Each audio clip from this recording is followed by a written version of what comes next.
Consumer Education presents Adulting 101. Get ready, the adult world awaits. Students, here's an overview of what we'll be exploring in this unit. You will expand upon the knowledge gained through prior units, including budgeting, banking, and credit, to identify good financial decisions. By the end of the unit, you will each successfully identify at least two purposes of having financial goals. Research the concept of SMART goals, explaining why this type of goal is most effective, and formulate 3 personal SMART financial goals. The first will be a short-term goal, attainable in a year or less. The second is an intermediate-term goal, defined as achievable over a period of 1 to 5 years. The third goal should be long-term, with completion between 5 and 10 years. You will then determine at least 2 steps for each of the SMART goals. Finally, each student will research, create, and present a 5 to 10 minute financial workshop following the rubric guidelines. Reminder, please use Classroom to access all resources. This includes the pretest, articles, videos, discussion prompts, and the assessments. The learning target for Lesson 1 is to be able to explain at least 2 reasons why it is important to create financial goals.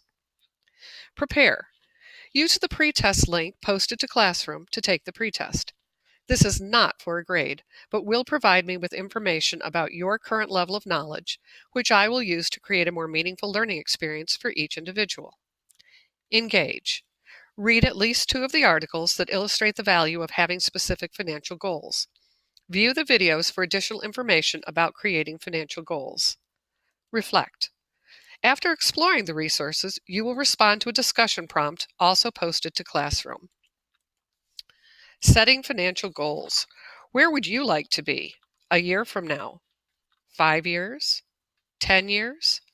Research shows that people who set concrete financial goals are more likely to attain financial success than those that just let life happen to them financially.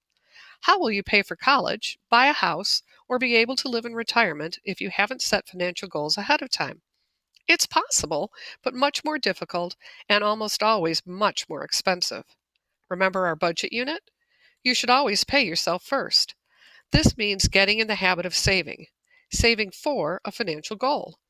The earlier you start, the better off you'll be. The banking unit showed you the value of compound interest when saving. Use compound interest to your advantage so that money invested now will have lots of time to grow. There are common financial goals. What kinds of financial goals should you consider? Emergency fund. Most professionals agree you should have at least 3 months' worth of expenses put aside in an accessible savings vehicle.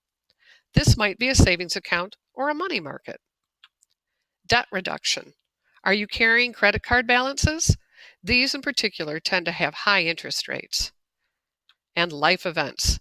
These include buying a house, having children, and potentially paying for their college, and, of course, retirement.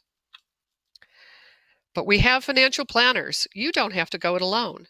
You can find a certified financial planner to help you explore your goals and how to make them a reality. A good financial planner becomes a trusted resource. First, they'll look over your current financial situation. This is called a portfolio review. It includes looking at your assets, what you own, and your liabilities, what you owe, in order to determine your net worth, current value. The next step is to look at your financial goals. Financial planners have the education and experience to help you evaluate your goals and make suggestions as well. Financial planners can help you set up investment vehicles other than the stock market. Although they can assist you with stock advice, most are not licensed to trade. Finally, financial planners can do as much or as little to manage your portfolio as you're comfortable with. Most will recommend an annual review of your portfolio, and many will be in touch more often as opportunities become available in the financial world if you indicate interest in this. Remember, some financial planners earn money by charging you directly, while others make a commission off of the investments they recommend. Be sure you trust your financial planner. Strongly consider working only with a certified individual who understands and follows the ethical guidelines for the industry. It's time to practice our financial decision-making skills by evaluating real-world buying opportunities. The goal is to determine our individual criteria when making spending decisions and compare that to others in the class. Find the group of students who have the same scenario as you. As a small group, work through the situation. How would you advise the person in the scenario? Did your choices differ from your group members? Each group will present their findings to the class. Next, you'll apply what you've learned in this lesson.